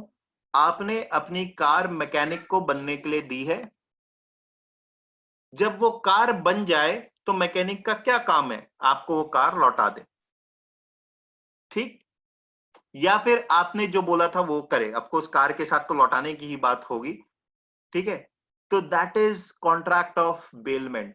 कॉन्ट्रैक्ट ऑफ बेलमेंट में होता यह कि आप कोई अपने गुड्स किसी और को कुछ काम करने के लिए देते हो. जब वो काम पूरा हो जाए तो उस इंसान का ये फर्ज है कि वो गुड्स आपको लौटा दे. ठीक है, this is contract of bailment. आपने दर्जी को कपड़े दिए, when the clothes are stitched, can tailor से कि मैं नहीं दूंगा? नो, उसे रिटर्न करना पड़ेगा। स्टिचिंग हो गई तो he has to return, this is contract of bailment। आपने ड्राई क्लीन में कपड़े दिए, once the job is done, that thing should come back to you। आपने रेंट में डीवीडी लेकर के आई, जब आपका काम हो गया, एक दिन 2 दिन के लिए, जितने दिन के लिए भी डीवीडी लाई या लाइब्रेरी से book lie, of course you are paying the rent, but still when the job is done you have to return the person that dvd, or you have to return the books to the library। this is what is contract of bailment। ठीक है, तो आप खुद सोचो, क्या आप दर्जी के साथ लिखित में कॉन्ट्रैक्ट करते हो क्या कुछ? या आपके घर जो रेगुलर धोबी आता है, क्या आप हर बार कपड़े देते समय कुछ लिखवाते हो क्या कि कपड़े जला देगा तो ऐसे करेंगे वैसा करेंगे? कुछ करते हो? कुछ नहीं करते ना। तो आपके दिमाग में अगर ये बात है कि कॉन्ट्रैक्ट का रिटर्न होना जरूरी है, तो 100% गलत है। Oral contracts are also valid. This is one example. In case of bailment we rarely do written contracts. We rarely do written contracts, कभी भी नहीं करते। ठीक है, राइट। तो ये अब इसकी डेफिनेशन पढ़ लो। A bailment is delivery of goods by one person to another for some particular purpose। When such purpose is accomplished, the goods are to be returned or disposed of as per the directions of the person delivering them। बस simple है। काम हो गया तो वो goods को या तो मुझे लौटा दिया जाए, या अगर मैं बोला हूं भाई काम हो गया तो डिस्पोज कर देना, तो डिस्पोज कर देना चाहिए। ठीक है, जैसे कि मिनरल वाटर की बॉटल्स में लिखा होता है कि आपने पानी पी लिया उसके बाद आप डिस्पोज कर दो, इसमें रिटर्न वाला कहानी नहीं है। However, अगर आप थम्स अप या कोका कोला की ग्लास वाली बॉटल लेंगे तो दी शॉपकीपर विल आस्क यू कि पीने के बाद बॉटल रखिए। So it depends. Dispose of का कोई एग्जांपल अगर पूछे तो मैं एग्जांपल पहले ही बता दे रहा हूँ। ठीक, राइट। तो दिस इज क्लियर। अच्छा, इसमें कौन बेलर होता है, कौन बेली होता है? जो अपनी चीज देता है उसे बेलर बोलते हैं, जो उस चीज में काम करता है उसे बेली बोलते हैं। ठीक है, ये आप इसको कंफ्यूज मत करना। जो फिल्मों में सुनते हैं तुझे तू वो बेल पे रिहा हो गया, वो अलग बेल है। यहाँ हम कॉन्ट्रैक्ट्स ऑफ बेलमेंट देख रहे हैं। ठीक है, ए इज द बेलर, जिसकी चीज है, जो उस पर काम कर रहा है वो है bailee. Is this part okay? Okay, tricky area पहले देखते हैं। The bailee is suppose to take as much care of the goods as would a reasonable and prudent man takes of his own goods। जो इंसान को मैं अपने कपड़े दे रहा हूं, वो धोबी हो, दर्जी हो, कार दे रहा हूं मैकेनिक को, उसे मेरी चीजों का उतना केयर करना चाहिए जितना कि एक रीजनेबल इंसान अपनी चीजों का करता है। आप किसी से डीवीडी लेकर के आ रहे हो रेंट में, आपको उतनी केयर करनी चाहिए डीवीडी या बुक की जितना एक नॉर्मल इंसान करता है। आप लापरवाह हैं, आप डीवीडी के साथ खेलने लगते हैं, कैच कैच खेल रहे हैं आप और आपका ब्रदर, और बाद में शॉप वाले को बोलते भैया मैं तो ऐसे ही हूं, मैं तो केयरलेस हूं थोड़ा, वो थोड़ी ना सुनेगा। आप कैसे हैं उससे फर्क नहीं पड़ता है ना। How much care a reasonable and prudent man should take, उतनी केयर होनी चाहिए। अगर नहीं हुई तो स्यू कर दो। That is what it means. Fair enough ना। तो सामने वाले को सामान दे रहे हो, वो लापरवाह है और वो बोले मैं तो ऐसा ही हूँ बॉस देख लो, तो उससे बात नहीं बनेगी। रीजनेबल इंसान कैसे केयर करता है, उतनी केयर उसको करनी चाहिए। Isn't it logical thing? Okay, अच्छा, आप लोग बैंक लॉकर्स गए हैं कभी पेरेंट्स के साथ?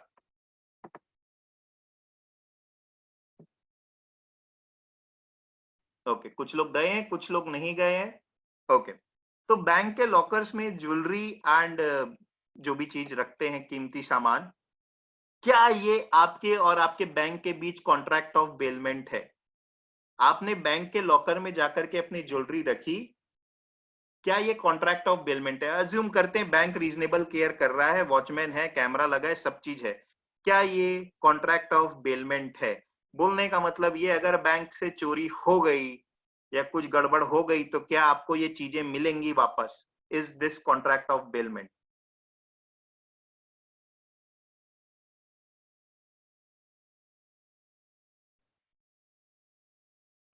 ओके, बड़े इमोशनल हो तुम लोग। कुछ नहीं मिलेगा, जीरो मिलेगा, zero. This is not a contract of bailment. How many of you have gone to anybody who say कि मैं गया हूँ लॉकर में, मतलब पेरेंट्स के साथ लॉकर विजिट किए हैं सामान निकालने या रखने? याद करो कितने लोग गए हैं? बहुत लोगों ने यस बोला था, गए हैं। ओके, अब याद करो बेटा, आप क्या करते हो? आप बैग में अपना सोना चांदी भर के लेके जाते हो, बैंक में जाते हो, बैंक वाले आपको पूछते हैं क्या कितना सोना रख रहे हो सर? कभी पूछा है किसी बैंक ने कितना सोना रख रहे हो या कितना निकाल रहे हो? नहीं पूछा है ना। नहीं पूछा है तो उसे पता ही नहीं है आप क्या रख रहे हो। कल के दिन चोरी हो गई तब तो लोग बोलेंगे अरे मेरा तो रखे थे 5 ग्राम और बोल रहे 50 ग्राम रखा था सोना। तो they are not asking at all. This is just one security feature, that's it. Security feature है, बेलमेंट कॉन्ट्रैक्ट नहीं है। इसी वजह से बैंक में जब डकैती पड़ती है और लॉकर साफ होते हैं तो बैंक कुछ नहीं देता है। एंड खत्म हो गया, कुछ नहीं कर सकते। That's the risk you are taking. घर में ना रख के वहां रख रहे हो क्योंकि वहां पे सिक्योरिटी ज्यादा लगती है। Just for example, I think last year और last to last year Raipur में एसबीआई बैंक में डकैती हुई थी। ठीक है, एसबीआई बैंक वो भी नया रायपुर में, जहां पर ब्यूरोक्रेट्स के लॉकर्स थे, ब्यूरोक्रेट्स एंड वीआईपी लोगों के लॉकर्स थे। काफी पैसा गया, किसी को कुछ नहीं मिला। वो लोग बोल भी नहीं सकते ना। एक तो लॉकर में ज्यादातर लोगों का 2 नंबरी पैसा होता है, ब्लैक मनी होता है, छुपा के उसे रखते हैं। अब वो पुलिस को बोले तो भी क्या बोले कि इतना था, वो पहले पूछे कि आया कहां से था तेरे पास, इनकम दिखा। ठीक है, राइट। सो अब of course, so I I mean अगर पकड़ा गया तो मिल गया, नहीं पकड़ा है तो नहीं मिला। सोने के साथ तो वैसे ही चीजें होती है।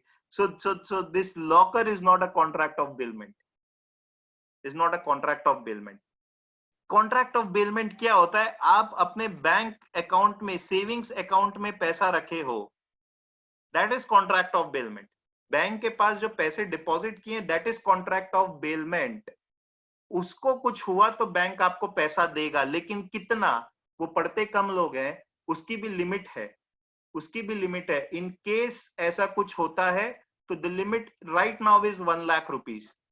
आप अगर 1 करोड़ भी बैंक के पास जमा किए, बैंक बैंकक्रप्ट हो गया तो आरबीआई की रिस्पॉन्सिबिलिटी 1 लाख की है, बाकी 99 लाख डूब गए, खत्म। भले व्हाइट में था, पैसा डूब गया, nothing can be done about.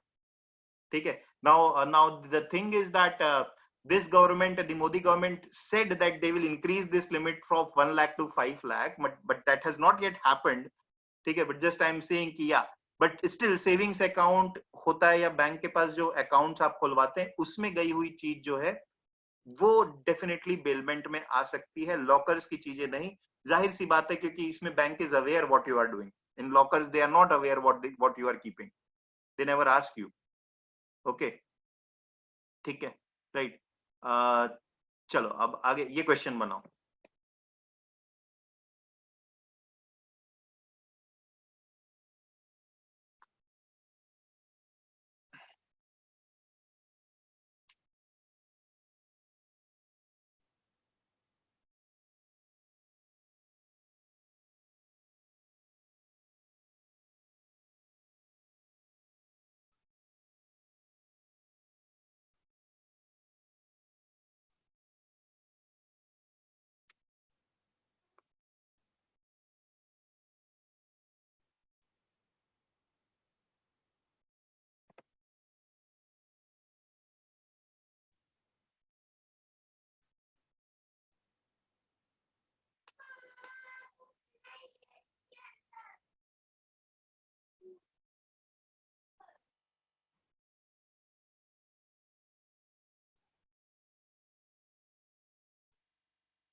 Okay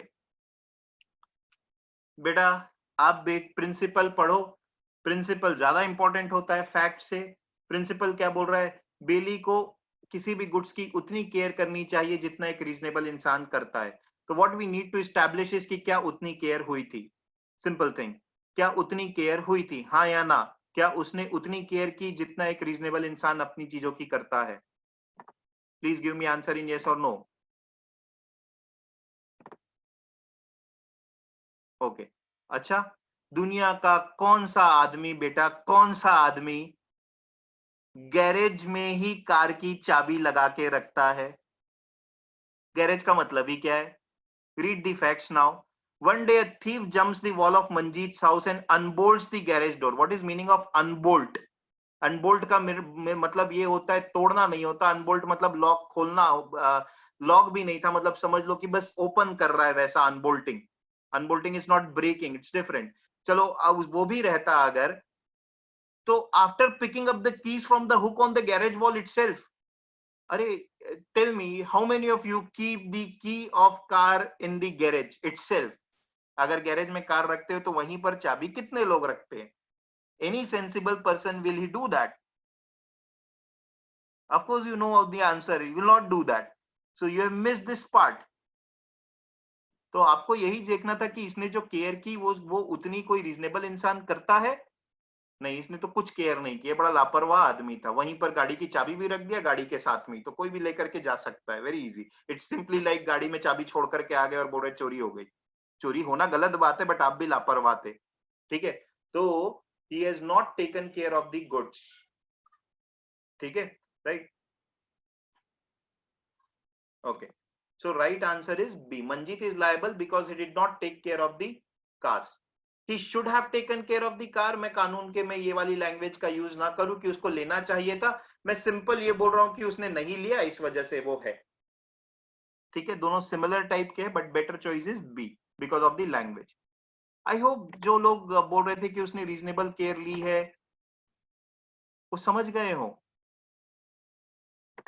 और बेटा सी तो हो ही नहीं सकता ना कि उसकी कार भी चोरी हो गई, तो मैं क्या करूं? तू खुद लापरवाही, तेरी गाड़ी चुरा लिया, मेरी भी चोरी हो गई और बोल रहा है मेरी, अब एक्सक्यूज दे रहा है भाई मेरी भी तो चोरी हो गई। I what can I do?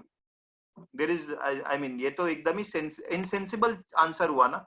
ये तो हमारे प्रिंसिपल में भी नहीं दिया है कि अगर तुम्हारे साथ भी वही हुआ है तो कोर्ट तुमको छोड़ देगा। प्रिंसिपल क्या बोला था? प्रिंसिपल को फॉलो करना है ऊर्जा, प्रिंसिपल से बाहर के ऑप्शन है सी और डी। ये तो प्रिंसिपल के बाहर के ऑप्शन है, सिर्फ ए और बी प्रिंसिपल से रिलेटेड है। ठीक है, तो लॉजिक नहीं लगाना है, लॉजिक सिर्फ उतना लगाना है। रिमेंबर लॉजिक क्या होता है? लॉ में लॉजिक का मतलब होता है रूल्स क्या है, गिवन रूल्स क्या है, गिवन रूल्स को अप्लाई करना is the logic in law. Option C and D are illogical because वो रूल में मेंशन ही नहीं है कि इस केस में क्या करेंगे।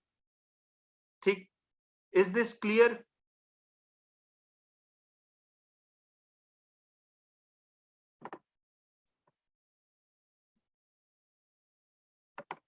Okay, next last type of contract is contract of partnership. आप सबको पता ही है पार्टनरशिप क्या होती है। ठीक है, all the partners are liable for anything that any of the partner does in the name of partnership and in the course of business। चार लोग पार्टनर है, एक आदमी अगर कोर्स ऑफ बिजनेस, जो उनका बिजनेस है, बिजनेस रिलेटेड कोई भी डिसीजन ले रहा है जिससे कोई प्रॉफिट होगा, तो वो भी चार लोगों में बटेगा। अगर वो कोई ऐसा डिसीजन ले रहा है जिससे नुकसान हो रहा है या इलीगल है, तो भी चारों लोगों के ऊपर केस फाइल हो सकता है। That is what it is saying. All the partners are liable for anything that any of the partner does in the name of the partnership and in the course of the business. That's it. So all the partners are equally liable if anything goes wrong in the course of business, of course. Personal dealings के लिए नहीं, course of business वाली dealings। ठीक है, ये knowledge का question है। Maximum number of partners allowed in any company is 20। Financial organisations में 10 पार्टनर्स अलाउड होते हैं। ठीक है, right? So this is what it is. They share the profit of the business with each other, so they will also share the liabilities of the business। ठीक है, चलो।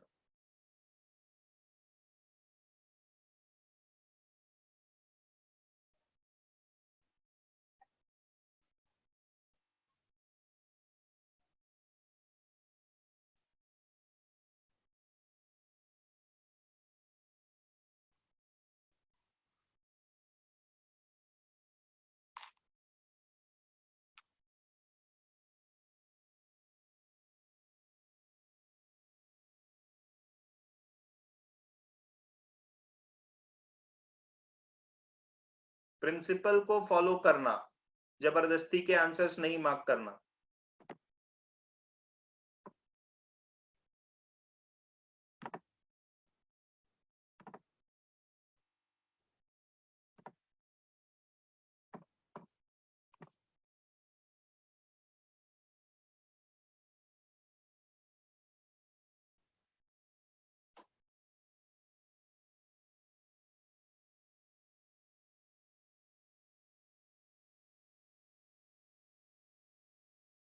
Yes, Avani, Yashika, आंचल, अपेक्षा, आर्या, आप सबका सही आंसर है। अदिति सही है, अनस सही है, तन्मय जैन गलत आंसर है।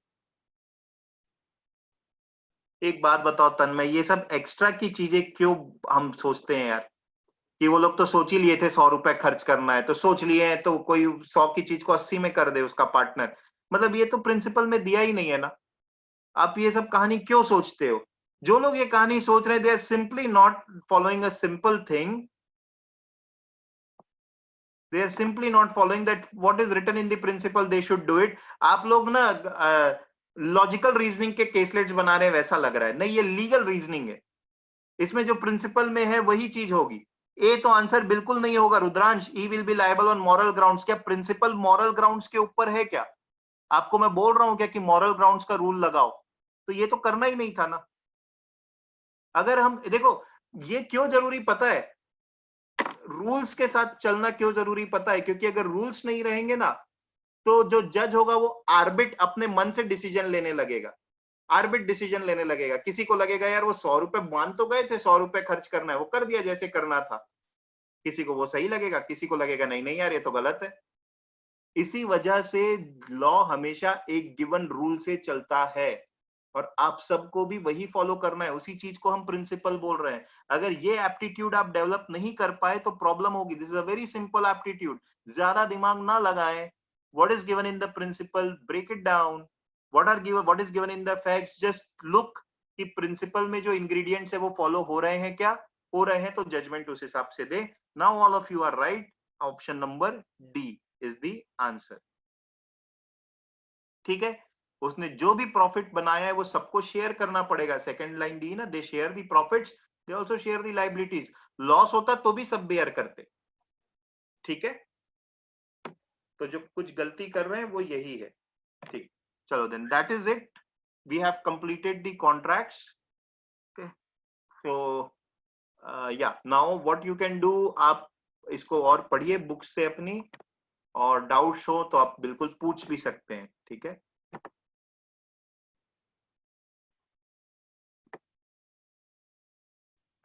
All right. So if they have any doubt, we can discuss it. Otherwise, we will end the class.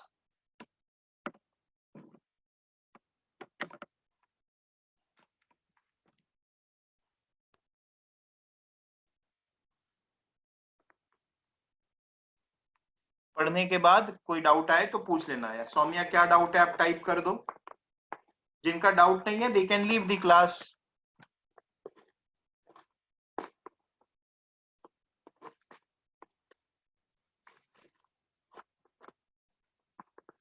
Okay, क्या डाउट है सौम्या? असाइनमेंट से रिलेटेड आप पूछ लो।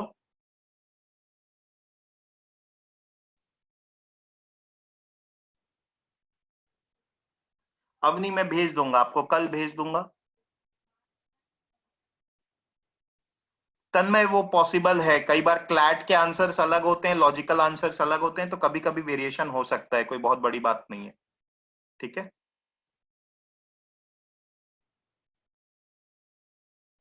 Yes, Soumya. All contracts in restraint of marriage are voidable. ये क्या doubt है? अच्छा, इसका मतलब ये है कि अगर मैं किसी की मैरिज को रिस्ट्रेन करता हुआ कोई भी कॉन्ट्रैक्ट करूं तो वो वॉइडेबल है। मैरिज को रिस्ट्रेन करता हुआ कोई भी कॉन्ट्रैक्ट मतलब कुछ इस तरीके की बात कि तू उस उम्र तक के, उम्र मतलब ऑफ कोर्स 18 तो मिनिमम है, एज से रिलेटेड हो सकता है कि will not, you are not, या कम्युनिटी से रिलेटेड हो सकता है, you are not going to marriage a person from community this. ठीक है। उन चीजों को रिस्ट्रेंट बोलते हैं, मतलब कंडीशंस लगा देना। वॉइडेबल होंगे वैसे कॉन्ट्रैक्ट। ठीक है समाद्रिता, मैं आंसर्स थोड़े दिन बाद भेज दूंगा, बिकॉज मैं अभी भेजूंगा ना तो सब उसको देख के मार्क कर देंगे, ठीक है। All right then, have a good day.